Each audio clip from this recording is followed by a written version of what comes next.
relentless combat operations extending over more than 3 years in Vietnam, selfless fidelity to his fellow soldiers under fire, and extraordinary contributions to the Ranger and Special Operations community, the United States Army, the United States of America in war and peace, epitomizing the values expressed in the Ranger Creed.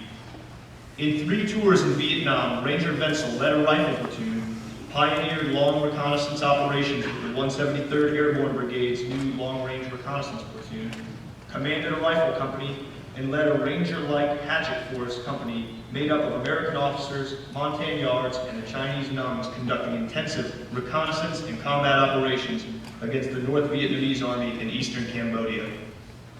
Between tours, he taught patrolling at the Ranger School. Ranger Vencill was cited repeatedly for his courage in unhesitatingly exposing himself to enemy fire to rescue a comrade. With the LRP, he executed a daring aerial rope extraction of a 6-man patrol surrounded by a large Viet Cong force. When commanding a rifle company, he was cited for heroism when 4 of his soldiers were wounded in hours of darkness. Ranger Vencill found them, rendered aid, and brought them to safety. In Cambodia, one of his platoon leaders was killed in action. Ranger Vencill led a small team through heavy fire to successfully recover his lieutenant's body, honoring his sacrifice. In war, Ranger Vencill was a tough, inspiring leader who exposed himself to danger daily. Off the battlefield, he carried himself with a quiet professionalism and dignity, imparting the lessons learned in Vietnam and the Special Operations community and to the Army at large in a host of assignments, contributing to building a new and even more vibrant fighting force. In retirement, Ranger Vencill taught high school ROTC students for over 18 years. The centerpiece of his program, the annual Ranger Team competition. In a long career, fired in the kiln of battle and tempered in years of peace, Ranger Vencill brought the greatest prestige and honor to what it means to be a Ranger. Ladies and gentlemen, Ranger Carleton Vencill.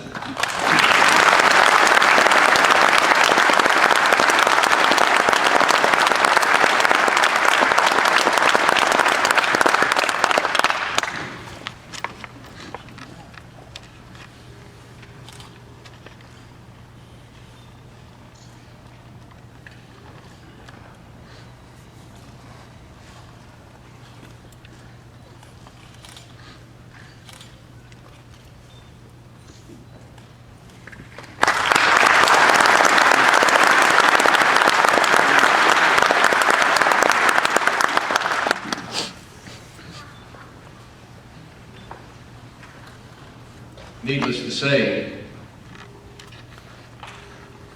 I'm very proud, humbled, being inducted into the Ranger Hall of Fame. To me, as an old soldier, there is no greater honor. I'm extremely proud of the fact that I was recommended by those people that I served with 40 plus years ago in Vietnam. There are several of these men that have pushed hard for several years to get me this honor. I would especially like to thank Tom Zaruba, Larry Cole, Reed Cudliffe, Robert Hendrickson, and Mike Flynn. Thanks for your hard work and your never give up attitude. In July of 1966, after spending 5 months as an infantry platoon leader in that A Company, 1st Battalion, 503rd, 173rd Airborne Brigade the doctor was talking about, I was lucky enough to get asked if I wanted to join the brigade long-range reconnaissance patrol. I didn't know much about the LRPs back then, but I figured that after I'd spent 5 months down in the line, they weren't going to let me stay there much longer, so I had to look forward to getting a great job as a staff officer and as a liaison officer at brigade or battalion level, and I wasn't too happy about that. So I went ahead and went on into the long-range reconnaissance patrol, and for most of us, the LRP concept at that time was relatively new. We were the brigade reconnaissance unit.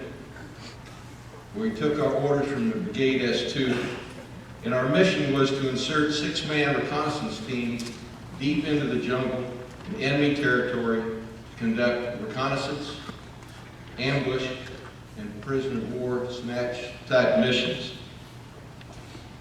It was an organization that was being organized and trained by a Captain Palmer and also several great Ranger non-commissioned officers. Several of the new men that were coming into the infantry, into the Lurks, were from the infantry battalions and had jungle and combat experience, but also we had an awful lot of people that came in that came to us from the support units within the brigade. It came from our MPs, our riggers, our mechanics, drivers, motor pool, artillery, you name it, finance, just about any MOS. But they came with a strong desire to learn, a can-do attitude, and looking for excitement.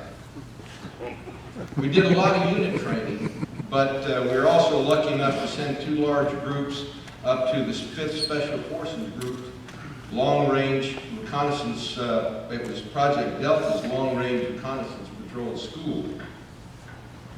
It was a 2-week school, I should say a 3-week school with 2 weeks of hands-on training, and the 3rd week was a academy-led 6-man combat patrol.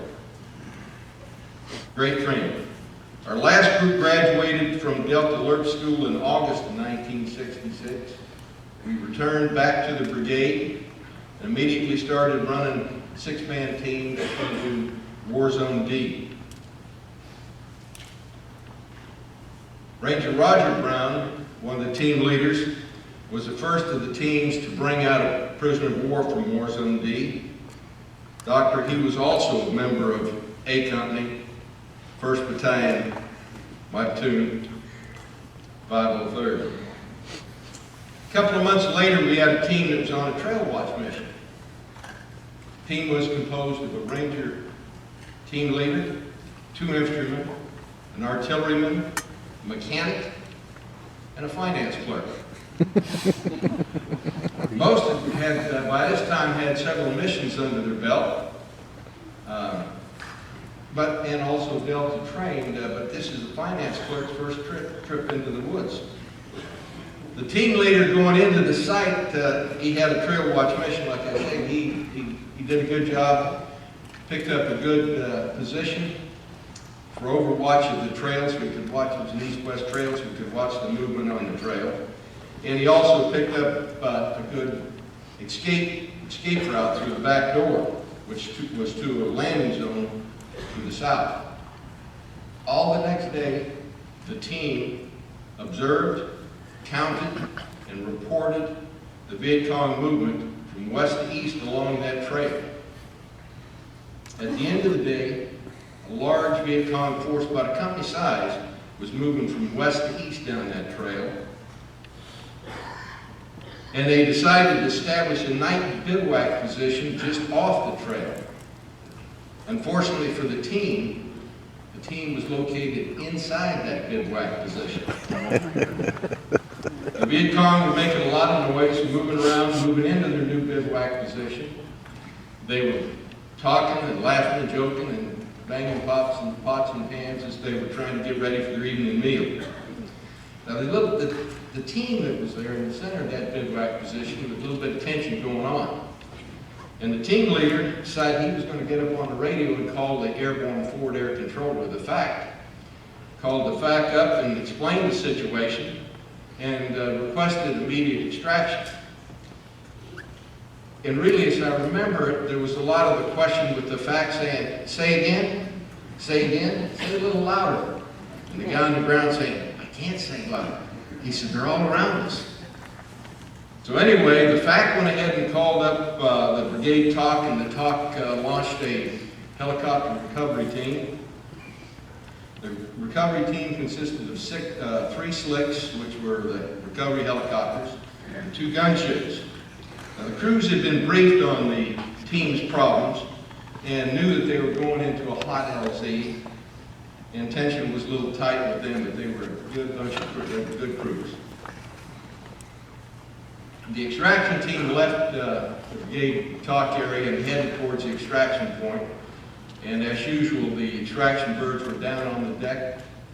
The recovery slicks were in trail, and the 2 gunships were on each flank, and they were being vectored towards the pickup point by the airborne fang. As the recovery crew, the slicks got close to the extraction point, the helicopter lead recovery guy called up the ground, and he said on the radio, and he called up the guy and he said, called up team leader and said, this is helicopter lead, I'm 3 minutes out, pop smoke. Remember, this guy's all around me.